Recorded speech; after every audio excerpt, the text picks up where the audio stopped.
Graphic school বিডি.com এর পক্ষ থেকে সবাইকে আন্তরিক সালাম। আসসালামু আলাইকুম। আমি Mamunur Rashid. Adobe Creative Cloud Illustrator CC 2017 learning এ আপনাকে স্বাগতম। আজকে দেখাবো টাচ টাইপ টুল।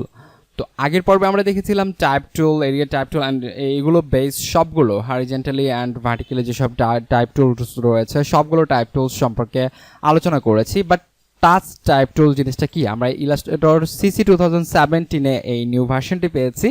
এখন আমরা যদি এখান থেকে কোনো একটা এখান থেকে টাইপ টুল দিয়ে জাস্ট একটা টাইপ করি, ওকে, সো ডিফল্ট অবস্থায় এখানে লোরেম ইপসাম লেখা আসছে। আমি জাস্ট একটু জুম করছি আপনাদের বোঝার জন্য।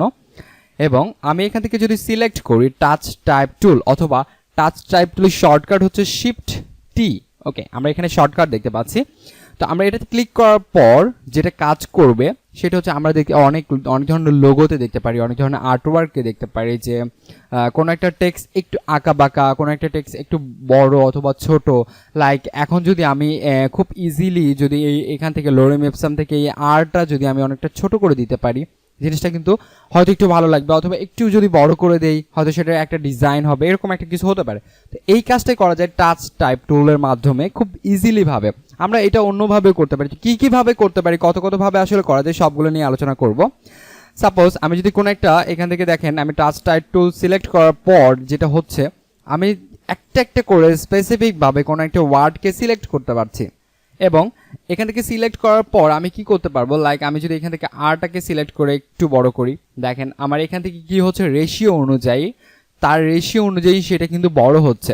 এবং আমি যদি এটাকে ছোট করতে পারি, ছোট করতে চাই, দেখেন তার রেশিও অনুযায়ী এই আগে এবং পরে, এই আর এর আগে এবং পরে কি হচ্ছে যে সেই জায়গাটুকু ক্যাপচার করে নিচ্ছে এবং সেই রেশিও অনুযায়ী কিন্তু সেটা ছোট হচ্ছে অথবা বড় হয়ে যাচ্ছে এইভাবে। তো ইজিলি সেই কাজগুলো আপনি করতে পারবেন। লাইক এখান থেকে আমি যদি এসটাকে যদি ছোট করতে চাই, এসটাকে আপনি ছোট করতে পারবেন ইচ্ছা। লাইক আমি যদি এই এমটাকে যদি একটু সাপোজ একটু যদি বড়, একটু যদি ছোট করি, ছোট করার পর যদি আমি চাই একটু রোটেট করব, দেখেন এখানে একটা অপশন রয়েছে, এখানে ছোট্ট একটা অপশন রয়েছে। তো এখান থেকে আমরা জাস্ট একটু রোটেট করে দিব এবং আমরা চাইলে এটাকে টেনে ধরে যে কোনো কোথাও, এটা আপনি যে কোনো কোথাও রাখতে পারবেন। তবে এটা এরিয়া অনুযায়ী ছাড়া আসবে না, আমার কিন্তু এটা প্রথমে আসবে না, এটা এরিয়া যতটুকু সেই এরিয়া অনুযায়ী আপনার এটা চলে আসবে। আমরা কিন্তু এইভাবে রাখতে পারছি। তো এই জিনিসগুলো খুব ইজিলি ভাবে আপনি এখান থেকে করতে পারছেন। এখন বিষয় হচ্ছে যে এই জিনিসগুলো কিন্তু আমরা অন্যভাবে করতে পারতাম, বাট টাচ টাইপ তুললে কেন করব সেটা হচ্ছে একটা ব্যাপার। দেখেন আমি কিন্তু এখানে কাজ করেছি কোনো প্রকার এক্সপ্যান্ড করিনি। এক্সপ্যান্ড করার মানে হচ্ছে যে কোনো একটা অবজেক্টকে বা কোনো একটা টেক্সটকে ভেঙে ফেলা, এটা হচ্ছে এক্সপ্যান্ডের কাজ। সাপোজ আমি যদি এখান থেকে টাইপ টুল দিয়ে কোনো একটা টাইপ করি, টাইপ করার পর কোনো একটা লেটারকে এখান থেকে আমরা যদি আলাদা করে কালার দিতে চাই, তাহলে আমাকে কি করতে হবে, আবারও টাইপ টুলে যেতে হবে, আমাকে এইভাবে সিলেক্ট করে এখান থেকে একটা কালার দিতে হবে।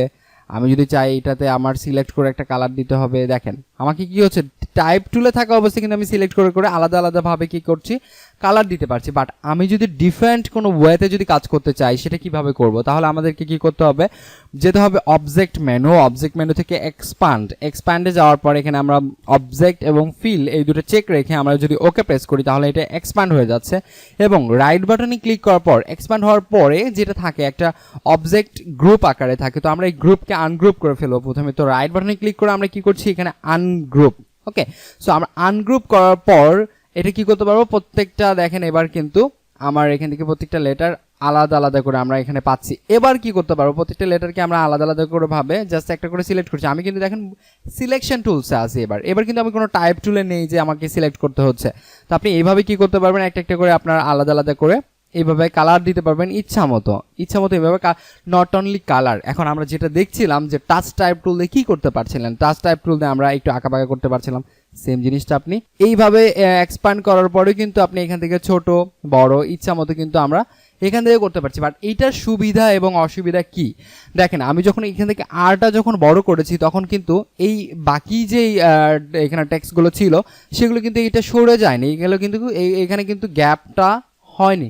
বাট আমরা যখন টাচ টাইপ টুল দিয়ে যখন এখানে করেছিলাম, টাচ টাইপ টুল দিয়ে যখন আমরা এখান থেকে আমি আবারও টাচ টাইপ টুল নেই, যখন এখান থেকে করেছিলাম টাচ টাইপ টুল, তখন দেখতে পাবেন যে আমার এল সহ আগে এবং পরে যে টেক্সটগুলো রয়েছে সেটা কিন্তু তাদের একটা নির্দিষ্ট রেশিও অনুযায়ী কিন্তু গ্যাপটা কিন্তু হয়েছে। তো এটাই হচ্ছে টাচ টাইপ টুলের কাজ। এইভাবে আমরা যে কোনোভাবে করতে পারবো। আদার্স যেসব অপশন রয়েছে সেম সবগুলো অপশনই আপনি এখান থেকে কাজ করবে।